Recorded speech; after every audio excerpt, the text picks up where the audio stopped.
皆さんこんにちは、五野へみきです。今日のテーマはこちら、私の声の話をお送りしたいと思います。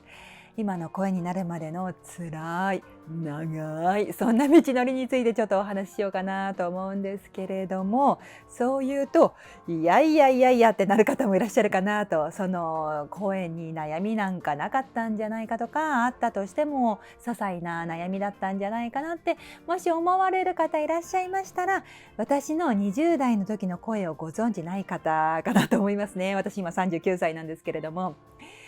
私入社4年目ぐらいまでもう本当にひどい声だったんですね。声が幼い、滑舌が悪い、カミカミ、あとは苦しそう。実際苦しかった。今の声になるまで本当長かったんですけれども、まあ振り返れば、その初めから声に悩みがなかったら、ご受講の皆さんの気持ちに寄り添うこともできなかったかもしれないので、今振り返るとあの辛い時期があったのは良かったかなと思わなくもないですけれども、当時のリスナーの皆さんもお聞き苦しかったと思うので申し訳なかったなというふうにも思いますね。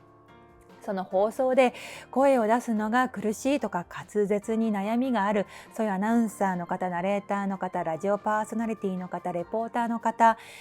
少なくないかなと思うので、一般の方にも声の悩みを抱える方少なくないかなと思うので、参考にしてもらえるんじゃないかなと思いまして、今日お話ししてみようと思います。ご覧の皆さんはいかがですか？もしですね、よかったらコメントください。お待ちしております。スピーチトレーニング。遡りますと、初めて自分の声が嫌だなと思ったのは中学生の時だったと思いますね。何かでビデオを撮ることになって、その動画に映った自分を見て気持ち悪って思いましたね。仕草も気持ち悪いし、何よりも声が気持ち悪い。あとはわざとらしいなって思って、すごく嫌だなって思いました。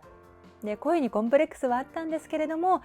アナウンサーになりたいというふうに思ってもおりまして、で大学生になってアナウンススクールに通って発声練習、原稿読み、フリートーク、毎日毎日練習をしましたし、先生方も熱心に指導をしてくださいまして、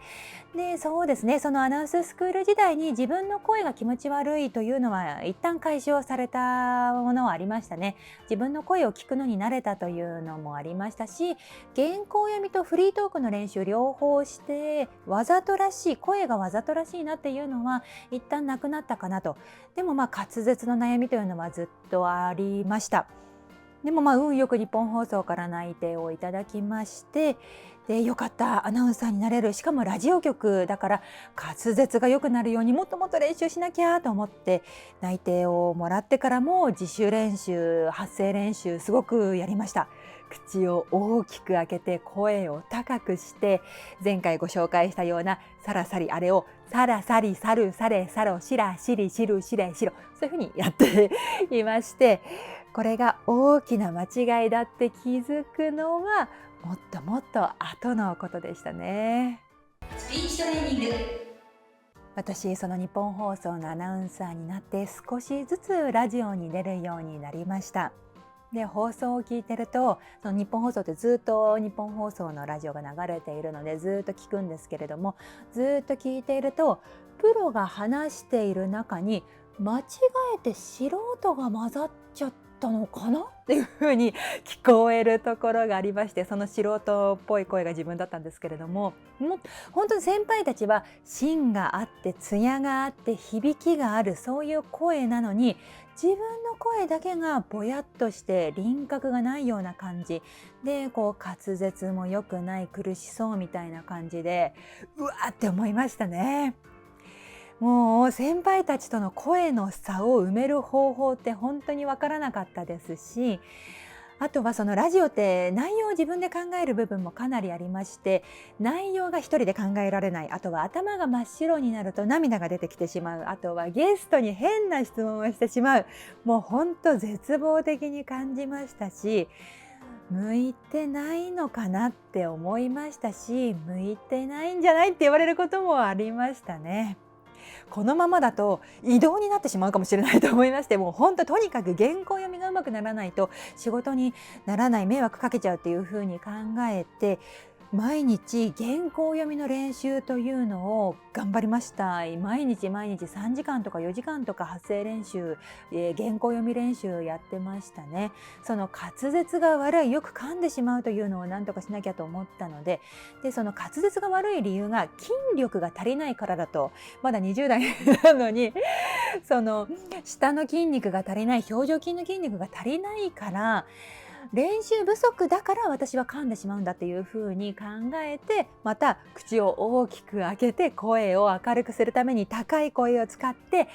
まばまびまぶまべまぼ、お知らせです、お知らせですみたいなことをやっていたんですね。本当振り返るとバカみたいなんですけれども、何度も言っていますけれども、口を大きく開ければ滑舌は悪くなりますし、力むから当然滑舌は悪くなるんですけれども、高い声を使えばそれも力みになりますので、その地声をね無視して高くすると力みになりますので、滑舌なんて良くならないし、力みもうより力んでいくっていう感じで、当時の私の声って本当苦しそうだったなと思います。実際喋っている時、原稿を読んでいる時って本当苦しかったですね。で、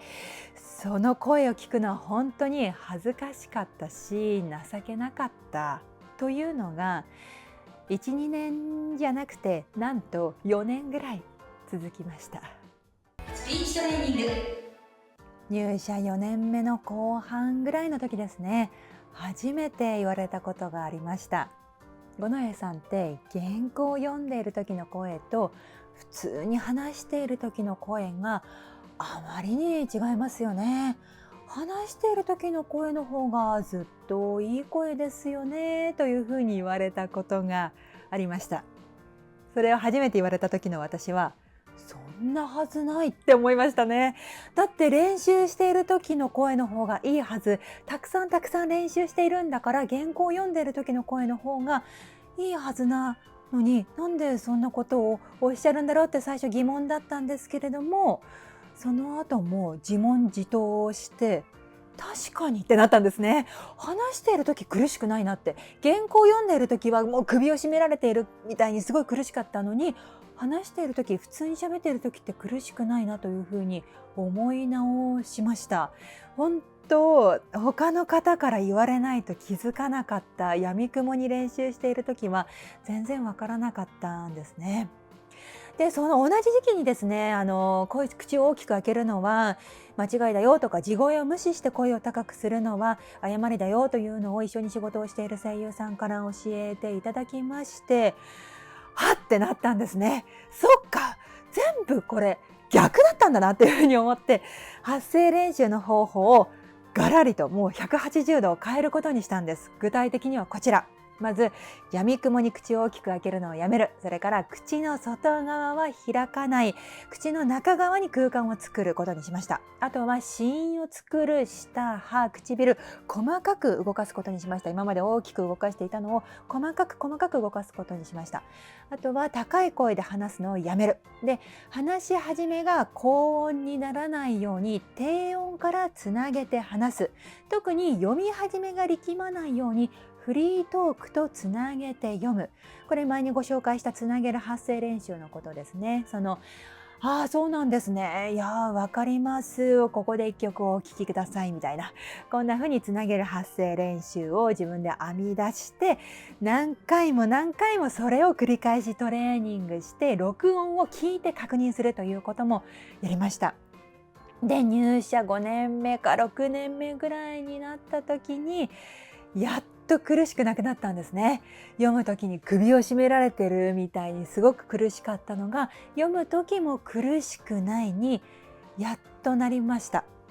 で、その後フリーになりまして、読んでいる時の力みをもっと減らせるかなと思って、それを心がけて仕事をして、だんだんと音程が低くなったんですね。で、やっと今の声になったかなと思います。長い道のりでした。スピーチトレーニング。はい、で一応補足をしておきますと、これは過去に自分に発声を教えてくれた方に恨み事を言いたいわけじゃないので、同じような悩みを抱えているアナウンサーの方、レポーターの方、ナレーターの方、ラジオパーソナリティの方、結構いるんじゃないかなと思いまして、ちょっと自分の道のりの話をしてみました。これそのボイストレーニング、話し声のボイストレーニングって何が間違っていて何が効果的なトレーニングなのかって、もっともっと世の中に浸透していけば悩みを抱える方も少なくなるんじゃないかなと思っているので、ちょっと自分も頑張らないといけないなって思っているのと、まずは私のレッスンを受けてくださる受講者の皆さんに自分みたいな遠回りを、させないようにしっかりサポートしたいなと思っております。というわけで、このへみきのスピーチトレーニング、メルマガやっております。毎週金曜日に話し方を解説するラジオを配信していますので、ぜひご登録ください。オンラインサロン、それから個別レッスン、動画教材というのもあります。詳しくはプラン一覧をご覧ください。今日も最後までご覧いただきましてありがとうございました。